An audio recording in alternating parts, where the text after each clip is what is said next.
I wonder how useful the lessons you learned during sport, how many of them were transferable to life after sport when you're trying to set up in business and start in a way all over again. You've reached the very top and you're actually having to start at ground zero again, aren't you? Well, as I say, yeah, you are, and it's quite uncanny. I speak to people, so I've just set up my own business, One Pro Group.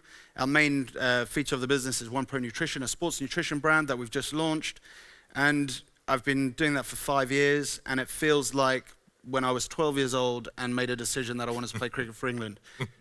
It's the same journey. One day you get 100, one day you get 0, one day you get selected, one day you get dropped. It's like an emotional roller coaster.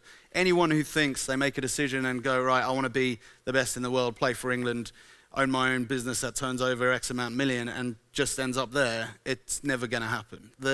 What you don't see is the countless times you fail and the countless times that you have to then get up again. So a lot of people ask me, all right, what's the one thing, if you could have anything or what makes the difference between the best and the rest, it's ultimately resilience. And it's the ability to bounce back from failures, disappointments again and again and again and again. The transferables from sport to business, absolutely. All I've done is basically, and I didn't even realize as I was representing my country playing cricket, the amount that I was learning around man management, around leadership, around building a successful culture. Now that culture doesn't have to remain in a sports dressing room. That culture can be in a boardroom, can be in an office.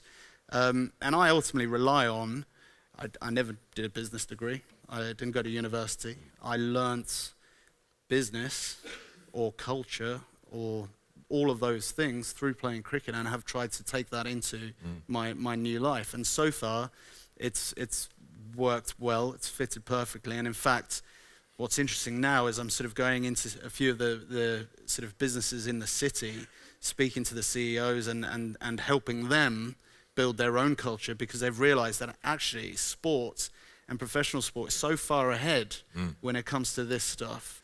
If you want to build anything, you have to challenge yourself and you have to work out of your comfort zone, but you're only going to do that if the environment feels safe.